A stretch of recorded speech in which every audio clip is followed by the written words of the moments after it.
नमस्कार, स्वागत है आपका ज्ञान विज्ञान के इस नए एपिसोड में। मैं हूं आपके साथ ऐश्वर्या कपूर। आज के एपिसोड में हम बात करेंगे किस तरह डीबीटी ने किसानों की सालों पुरानी समस्या का समाधान खोजा, और बात करेंगे भारत में मनाए गए फोटोनिक्स दिवस की। साथ ही हम आपको बताएंगे दिवाली पर वायु प्रदूषण फैलाने वाले पटाखों की क्या होती है बनावट। लेकिन सबसे पहले आइए नजर डालते हैं इस हफ्ते की सुर्खियों पर। बायोटेक्नोलॉजी विभाग ने खोजा किसानों की सालों पुरानी समस्या का समाधान। बायोटेक किसान और कैटल जीनोमिक्स लॉन्च। अब आएंगी किसानों के चेहरे पर खुशियां।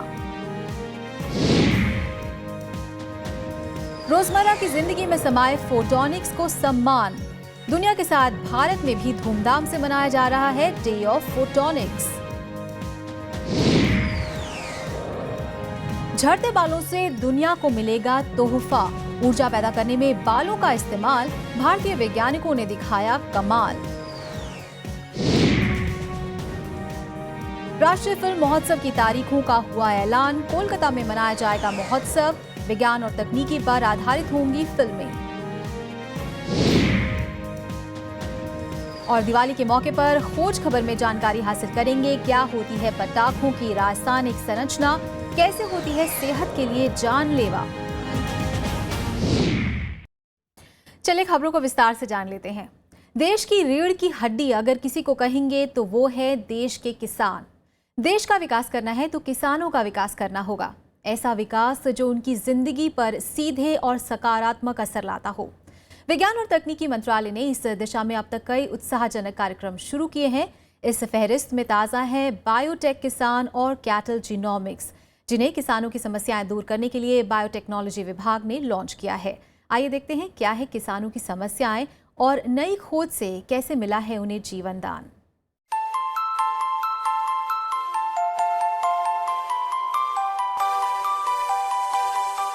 हरित क्रांति और खाद्यान्न में आत्मनिर्भरता, ये थी भारतीय कृषि जगत को विज्ञान और तकनीकी की देन। सिर्फ इतना ही नहीं, कई मामलों में विज्ञान ने किसानों की जिंदगी खुशहाल बनाने में मदद की है।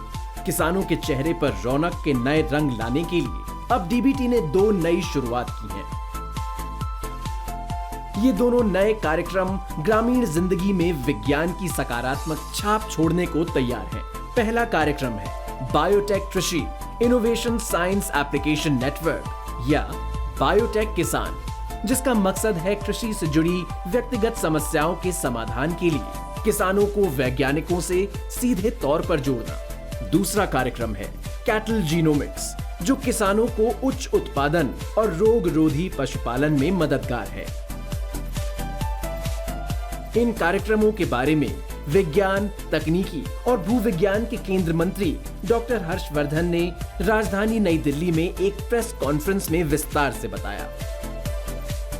टेक किसान कार्यक्रम के माध्यम से जो विज्ञान है और विज्ञान में भी विशेषकर जो बायोटेक्नोलॉजी है, इसके अंदर हुआ हुआ अनुसंधान वो किसानों के जीवन को, उनकी जो खेत के अंदर उत्पादकता को कैसे बेहतर कर सकता है, उनकी समस्याओं के कैसे बेहतर समाधान कर सकता है, उनके खेत के अंदर उनके सॉइल से जुड़ी हुई समस्या हो, उनके सीड से जुड़ी हुई समस्या हो, उनके पानी से जुड़ी हुई समस्या हो, उनके मार्केट से जुड़ी हुई समस्या हो।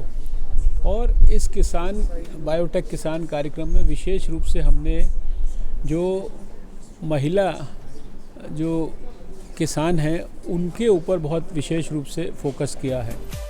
इस मौके पर डीबीटी के सचिव प्रोफेसर के विजय राघवन और विभाग के दूसरे वरिष्ठ अधिकारी भी मौजूद थे। बायोटेक किसान कार्यक्रम के तहत डीबीटी छोटे किसानों और खासकर महिला किसानों को सर्वश्रेष्ठ वैश्विक जानकारियां और खेती की तकनीकियों से अवगत कराएगी। ये कार्यक्रम देश भर में किसानों की नेटवर्किंग बनाएगी और उन्हें शोध प्रयोगशालाओं और वैज्ञानिकों से जोड़ेगी। इस हब को देश के 15 मौसम जोन में बांटा गया है। इस कार्यक्रम में ऑडियो विजुअल और सोशल मीडिया के जरिए किसानों के बीच जागरूकता फैलाने की मजबूत संचार की योजना बनाई गई है। दूसरी ओर कैटल जीनोमिक्स पशुपालन करने वालों को बेहतर उत्पादन वाले पशुओं के प्रजनन और उनके इस्तेमाल के बारे में विस्तार से बताएगी। इस कार्यक्रम में जीन्स में सुधार के जरिए विभिन्न डीएनए श्रृंखला वाले देसी पशुओं के पालन के बारे में बताया जाएगा, जो हाई डेंसिटी चिप के जरिए कम लागत और कम वक्त में प्रजनन कर सकेंगे। दोनों कार्यक्रम ताजा तकनीकी शोध की देन है और किसानों की जिंदगी में क्रांतिकारी परिवर्तन लाने को तैयार है।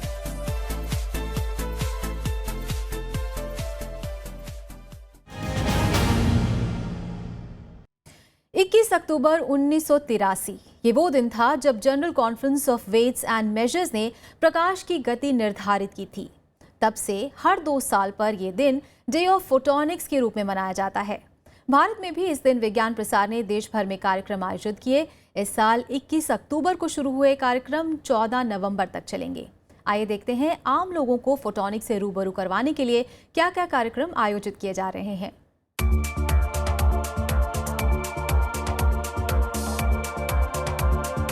21 अक्टूबर ये वो दिन है जब दुनिया के कई देशों में डे ऑफ फोटोनिक्स मनाया जाता है। ऐतिहासिक रूप से ये दिन काफी महत्वपूर्ण है क्योंकि इसी दिन फोटोनिक्स के क्षेत्र में सालों तक चला शोध एक मुकाम तक पहुंचा था। इस साल भी इस दिन दुनिया के 28 देशों में प्रकाश से जुड़े विज्ञान के मुकाम की याद ताजा करने के लिए कार्यक्रम आयोजित हुए।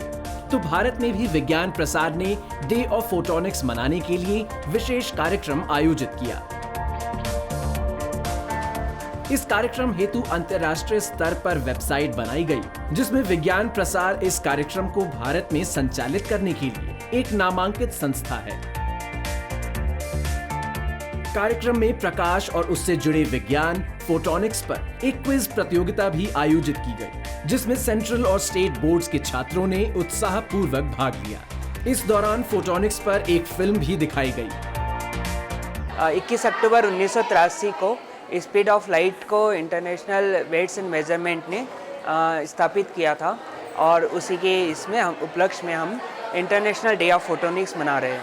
21 अक्टूबर से 3 नवंबर तक हम स्कूलों के माध्यम से काफ़ी वर्कशॉप ऑर्गेनाइज कर रहे हैं जो इंटरनेशनल डे ऑफ फोटोनिक्स पर आधारित है और इसके माध्यम से हम लोगों में अवेयरनेस बनाएंगे कि लाइट का उपयोग क्या है, लाइट का दैनंदिन जीवन में रोज़मर्रा की ज़िंदगी में कैसे उनके ज़िंदगी को छूती है, कैसे वो उपयोग में आती है। जैसा कि नाम से ही स्पष्ट है, फोटोनिक्स प्रकाश या फोटॉन्स का विज्ञान है और प्रकाश से जुड़े कई आयामों का अध्ययन करता है। मसलन प्रकाश की उत्पत्ति, खोज, परिचालन, प्रसारण, उतार चढ़ाव, संकेतों का प्रसंस्करण, परिवर्तन, विस्तार इत्यादि। 1983 में इसी दिन General Conference of Weights and Measures ने प्रकाश की गति 2,99,792.458 किलोमीटर प्रति सेकंड निर्धारित की थी। इसी मुकाम की याद में हर दूसरे साल 21 अक्टूबर को हम डे ऑफ फोटोनिक्स के रूप में याद करते हैं।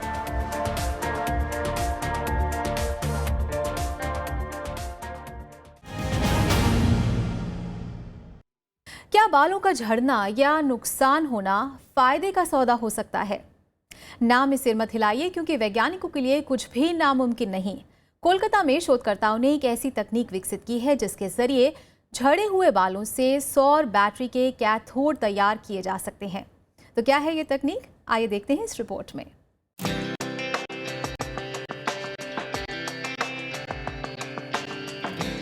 हर रोज हमारे सिर से सैकड़ों बाल झड़ जाते हैं। कितना अच्छा हो अगर इन्हीं झड़े हुए बालों की बदौलत दुनिया से ऊर्जा संकट का समाधान निकल जाए। जी हाँ, कोलकाता के institute of science education and research में शोधकर्ताओं की एक टीम इसी दिशा में काम कर रही है। इस दिलचस्प रिसर्च में शोधकर्ताओं ने इंसान के बालों को सौर सेल में धातु रहित कैथोड के रूप में इस्तेमाल किया है।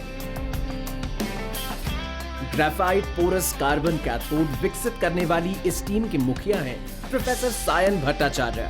इस टीम ने पहले इंसानों के बालों को सल्फ्यूरिक एसिड से उपचारित किया और फिर 850 डिग्री सेल्सियस तक गर्म किया।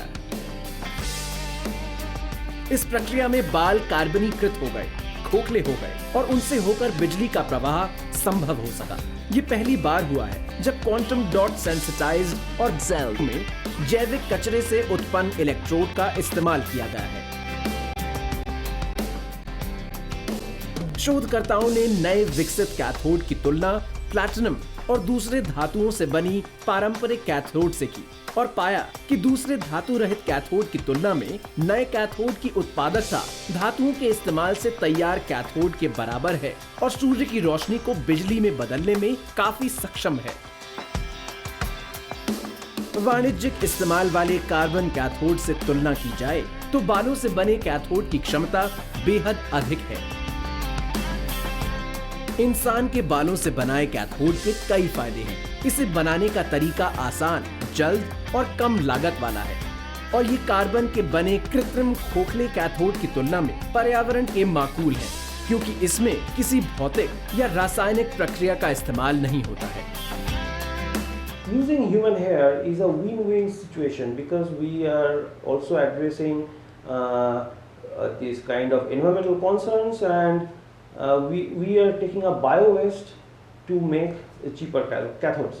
So because of that, so we started working on it, and so what we observed is that this metal-free cathodes, that is carbon without any metal inside, these cathodes, they are working much better than the metal-based cathodes.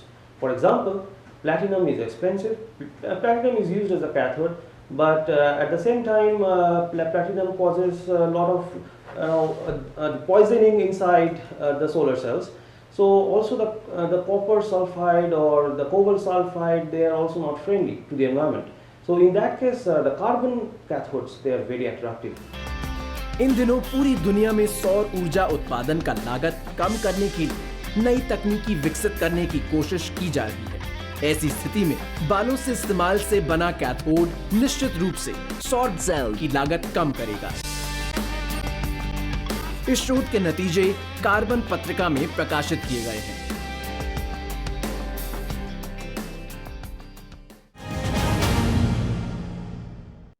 विज्ञान प्रसार एक बार फिर सुनहरे पर्दे पर लौट रहा है। जी हां, राष्ट्रीय फिल्म महोत्सव की तारीखों का ऐलान हो गया है। राष्ट्रीय फिल्म महोत्सव एक बार फिर विजुअल मीडिया के माध्यम से विज्ञान का संदेश जन जन तक पहुंचाने को तैयार है। इस बार इसे ज्ञान की खान कहलाने वाले शहर कोलकाता में आयोजित किया जा रहा है। तो क्या है इस महोत्सव की खासियत, जानते हैं इस रिपोर्ट में।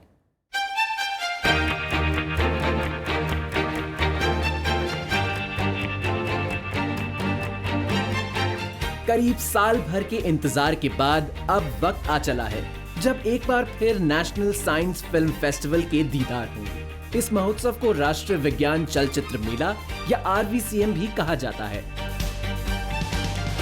National council of science museum के सहयोग के साथ आयोजित महोत्सव की तारीखों का ऐलान विज्ञान प्रसार ने कर दिया है। 7वां नेशनल साइंस फिल्म फेस्टिवल 14 से 18 फरवरी 2017 को कोलकाता के Birla industrial and technological museum में आयोजित किया जा रहा है। अपनी तरह के इस खास फिल्म फेस्टिवल में विज्ञान, तकनीकी, पर्यावरण और स्वास्थ्य पर आधारित फिल्में दिखाई जाती हैं। RVCM का मकसद न सिर्फ विज्ञान पर आधारित लोकप्रिय फिल्मों के माध्यम से विज्ञान के प्रति लोगों का रुझान बढ़ाना है, बल्कि पुरस्कारों और दूसरे प्रोत्साहन के जरिए विज्ञान पर आधारित फिल्में बनाने के लिए बढ़ावा देना भी है। 7वें नेशनल साइंस फिल्म फेस्टिवल के लिए फिलहाल नामांकन चल रहा है, लेकिन मियाद खत्म होने की तारीख नजदीक आ रही है। महोत्सव में फिल्म दिखाने के लिए नामांकन की आखिरी तारीख 15 दिसंबर 2016 है।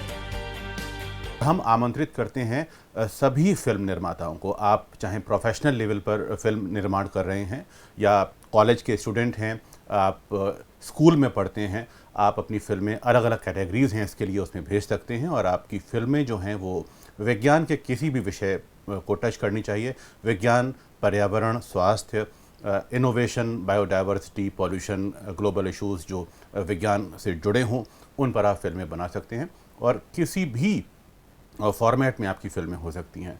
वो डॉक्यूमेंट्री फिल्म हो सकती है, वो फिक्शन या नॉन फिक्शन हो सकती है, वो डॉक्यू ड्रामा हो सकती है, और उसकी जो ड्यूरेशन है वो अलग अलग है, जिसके लिए हमारी आप वेबसाइट देख सकते हैं।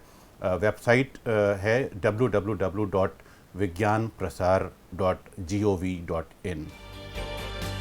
नामांकन खत्म होने के बाद स्क्रीनिंग के लिए फिल्मों की छटनी की जाएगी और फिर चुनिंदा फिल्में 14 से 18 फरवरी 2017 तक कोलकाता के Birla industrial and technological museum में दिखाई जाएंगी।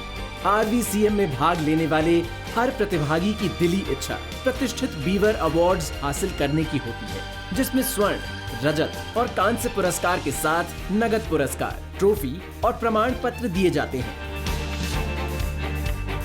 बीवर अवार्ड्स के अलावा cinematography, editing, graphics, animation, special effects, sound recording और डिजाइन के लिए विशेष पुरस्कार भी दिए जाते हैं। विज्ञान, तकनीकी, पर्यावरण और स्वास्थ्य के मुद्दों पर विभिन्न श्रेणियों में शॉर्ट फिल्मों को आमंत्रण दिया जाता है, जिसमें संस्थाओं, निजी फिल्म निर्माता, कॉलेज छात्र, स्कूली छात्र और विदेशी एजेंसियों की बनाई हुई साइंस फिल्में शामिल होती हैं। इस साल एक नया दर्जा शुरू किया जा रहा है, जिसमें ऑन स्पॉट मोबाइल फोन पर बनी फिल्में शामिल हैं। महोत्सव और प्रतियोगिता के बारे में विस्तार से जानकारी और फिल्मों के लिए नामांकन विज्ञान प्रसार की वेबसाइट www.vigyanprasar.gov.in और फेसबुक पेज www.facebook.com/NSFF India 2016 पर उपलब्ध है।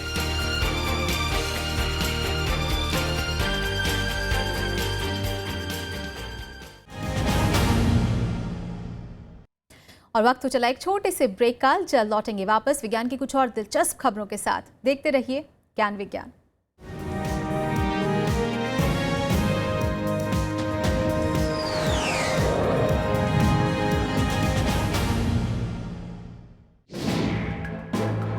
हिंदी का क्रांतिकारी उपन्यासकार, आंचलिक शब्दों को मुख्य धारा से जोड़ने वाला साहित्यकार, पर्दे पर लोक साहित्य की छटा दिखाने वाला बेजोड़ रचनाकार। उनकी नजर, उनका शहर में फणीश्वरनाथ रेणु का रचना संसार सिर्फ राज्यसभा टेलीविजन पर।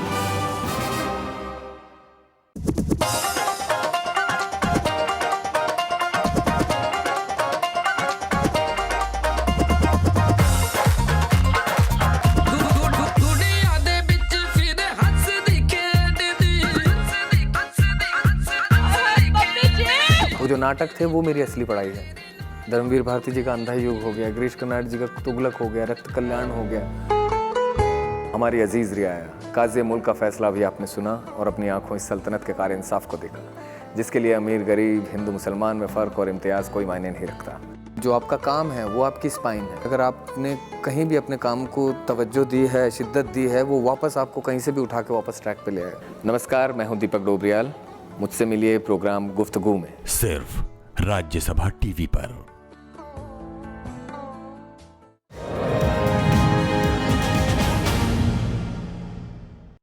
ब्रेक के बाद आपका फिर से स्वागत है। आप देख रहे हैं ज्ञान विज्ञान और देश और दुनिया में विज्ञान की कुछ और दिलचस्प खबरों पर नजर डालने के लिए आइए देखते हैं साइंस एक्सप्रेस।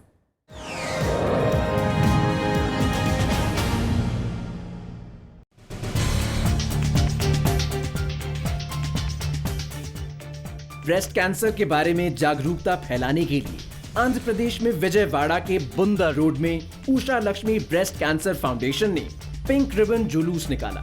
इस जुलूस में सैकड़ों महिलाएं, स्थानीय अभिनेता, महिला पुलिसकर्मी, डॉक्टर और छात्राओं ने हिस्सा लिया।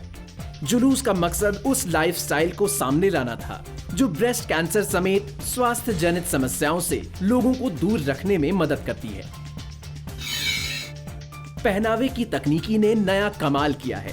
जल्द ही हम वैसे कपड़ों का इस्तेमाल कर सकेंगे जो बीमार होने की स्थिति में डॉक्टर को सूचना देगी। स्मार्ट टेक्सटाइल्स नाम की इस तकनीकी में दस्ताने, जूते और मोजे शामिल हैं, जिनमें लगे सेंसर, इलेक्ट्रॉनिक्स और सॉफ्टवेयर मरीज का स्वास्थ्य संबंधी डेटा इकट्ठा कर डॉक्टर को भेजते हैं ताकि समय रहते उपचार किया जा सके और दवाएं दी जा सके। इस तकनीकी को रोड आइलैंड के वेरेबल बायोसाइंसेज प्रयोगशाला में कुणाल मानकोडिया की अगुवाई में शोधकर्ताओं की टीम विकसित कर रही है। राजधानी नई दिल्ली में बर्ड फ्लू मामलों को देखते हुए सरकार ने निर्देश दिया है कि पोल्ट्री का इस्तेमाल करते वक्त एहतियात बरता जाए। ये निर्देश दिल्ली के विकास मंत्री गोपाल राय ने एक प्रेस कॉन्फ्रेंस में जारी की। इससे पहले रिपोर्ट आई थी कि कई नमूनों में H5N8 पॉजिटिव वायरस पाए गए हैं, जिनसे बर्ड फ्लू फैलता है। इस बीमारी से मौत की खबरें आने के बाद दिल्ली सरकार ने राष्ट्रीय जैविक उद्यान और डियर पार्क बंद कर दिया है।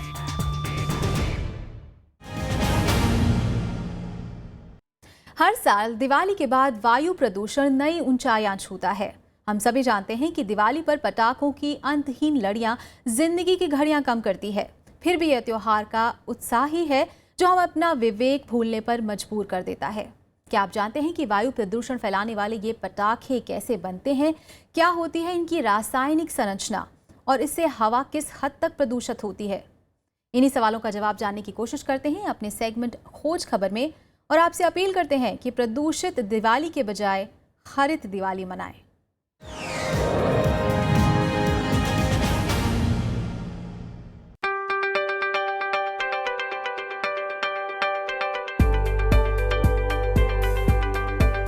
दिलकश रोशनी के त्योहार का उत्साह हर ओर परवान चढ़ चुका है।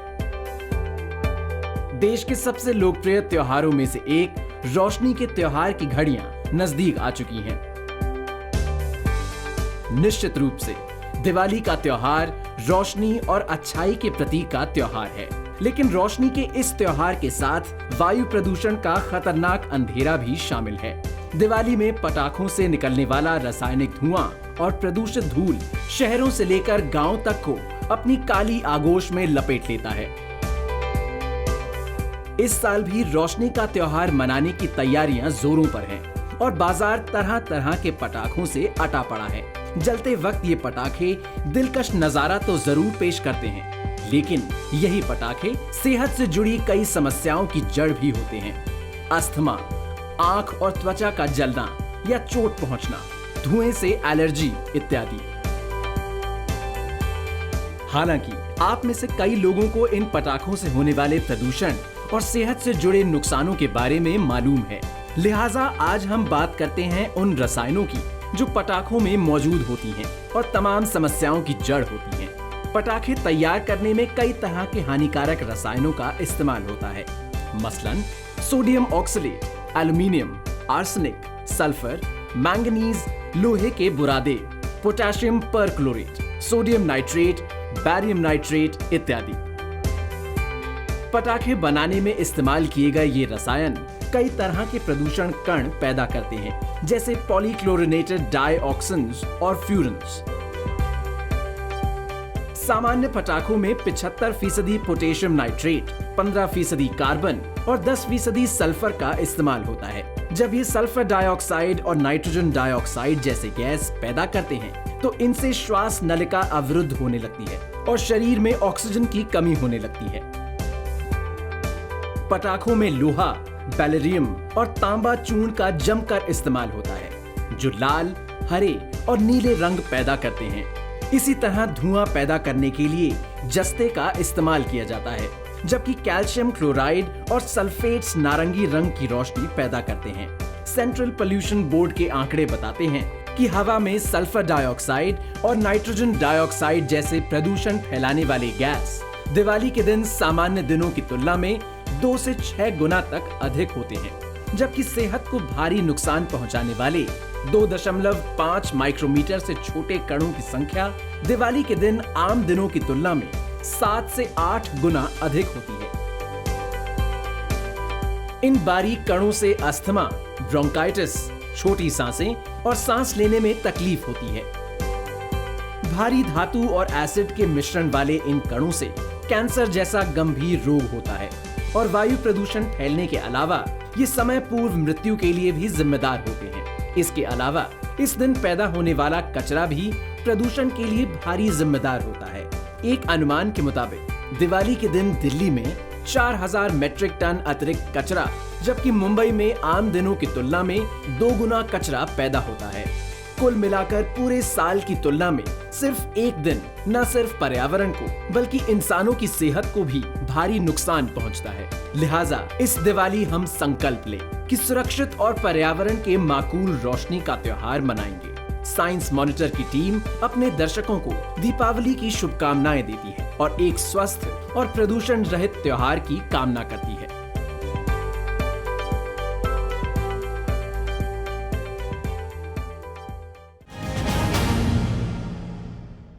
तो ज्ञान विज्ञान के इस एपिसोड में आज इतना ही। उम्मीद है आपको हमारा ये एपिसोड भी ज़रूर पसंद आया होगा। आप अपने सुझाव और सलाह हमें ईमेल के जरिए भेज सकते हैं। हमारा ईमेल आईडी है news@vigyanprasar.gov.in। आप अपने विचार हमें डाक के जरिए भी भेज सकते हैं। हमारा पता है विज्ञान प्रसार, C24 कुतुब इंस्टीट्यूशनल एरिया, नई दिल्ली 110016। तो आज के लिए बस इतना ही। विज्ञान और तकनीक की ताज़ा खबरों के साथ अगले हफ्ते एक बार फिर होंगे हाजिर इसी वक्त राज्यसभा टीवी पर। तब तक आप भी कुछ नया सोचिए, कुछ वैज्ञानिक सोचिए। नमस्कार।